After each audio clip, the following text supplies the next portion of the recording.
सरदार पटेल साहब, उन्होंने कहा हिंदू राष्ट्र की सोच एक पागलपन है और जो हिंदू राष्ट्र की मांग कर रहे हैं वो नादान बच्चे हैं। बाबा साहब अम्बेडकर ने कहा कि ये देश जब तक संविधान है कभी हिंदू राष्ट्र नहीं बन सकता। आजाद समाज पार्टी के राष्ट्रीय अध्यक्ष चंद्रशेखर रावण ने बीते शनिवार यानी कि 6 दिसंबर को इंदिरानगर पहुंचे, जहां उन्होंने संविधान बचाओ कार्यक्रम में हिस्सा लिया और एक विशाल जनसभा को संबोधित किया। इस सभा को संबोधित करते हुए उन्होंने कहा कि बीजेपी और कांग्रेस दोनों एक ही रास्ते पर चलने वाले लोग हैं।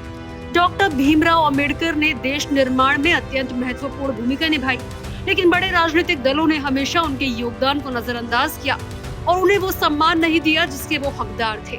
चंद्रशेखर रावण ने मध्य प्रदेश के चर्चित IAS अधिकारी संतोष वर्मा के मुद्दे पर भी खुलकर समर्थन जताया। उन्होंने कहा संतोष वर्मा ने आखिर क्या गलत कहा है। उन्होंने सिर्फ हिंदू समाज में एकता की बात की। अगर उन पर किसी तरह का दबाव बनाया गया तो उनके समर्थन में बड़ी संख्या में लोग सामने आएंगे।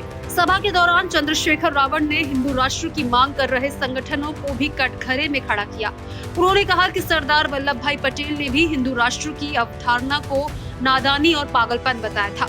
हिंदू राष्ट्र की मांग करने वाले लोग संविधान को कमजोर करना चाहते हैं। ये सोच लोकतंत्र के लिए खतरनाक है। तो उन्होंने कहा उन्हीं की मूर्ति लगाई है ना, बहुत ऊंची मूर्ति सरदार पटेल साहब की।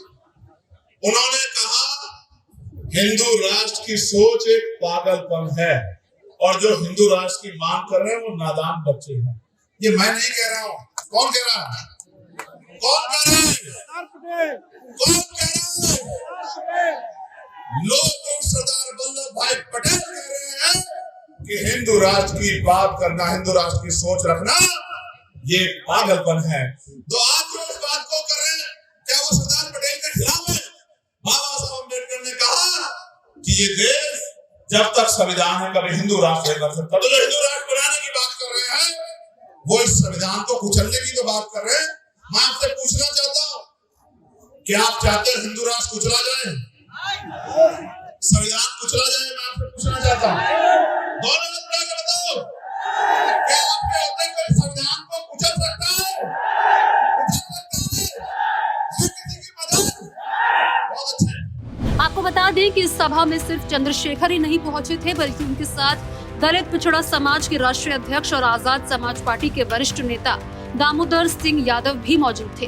उन्होंने भी सरकार पर हमला बोला और कहा कि मुख्यमंत्री मोहन यादव ने OBC वर्ग को 13% आरक्षण देने का वादा किया था, लेकिन वो इसे अभी तक लागू नहीं कर सके।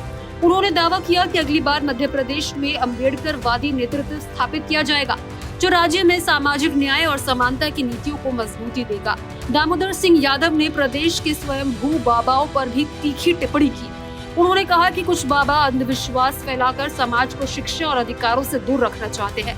जो लोग शिवलिंग पर बेलपत्र चढ़ाने से परीक्षा पास होने की बात करते हैं, वो खुद अपने घर में शिक्षा सुनिश्चित नहीं कर पाते। दतिया जिले का नहीं है, ये पूरे प्रदेश का है। और इंदरगढ़ की आवाज मालूम कहाँ तक जाना चाहिए?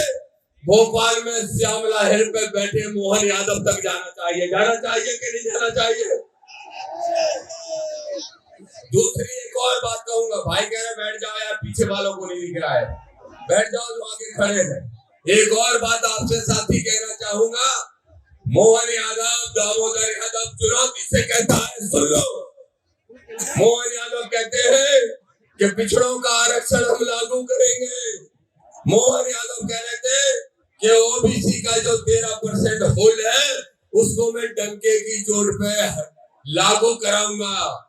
दामोदर यादव कह रहा है इस मंच से, मोहन तुम तो फिर सट्टी निकल गए, तुम्हारा डंका नहीं बजा।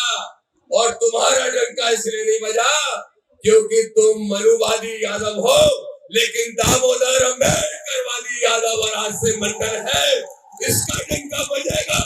और जब दामोदर का डंका बजेगा तो मोहन को कुर्सी से उठा के भोपाल की श्यामला हिल पे किसी अम्बेडकरवादी साथी को मुख्यमंत्री की कुर्सी पर बिठाने का काम करेंगे। कार्यक्रम में पार्टी के राष्ट्रीय अध्यक्ष रविंद्र भाटी सहित कई नेताओं ने भी भाषण दिया। सभा के अंत में चंद्रशेखर रावण ने हजारों की भीड़ को संविधान की रक्षा, समानता और सामाजिक न्याय के लिए संघर्ष करने का संकल्प दिलाया। इस खबर पर आपकी क्या राय है? कमेंट बॉक्स में जरूर शेयर करें।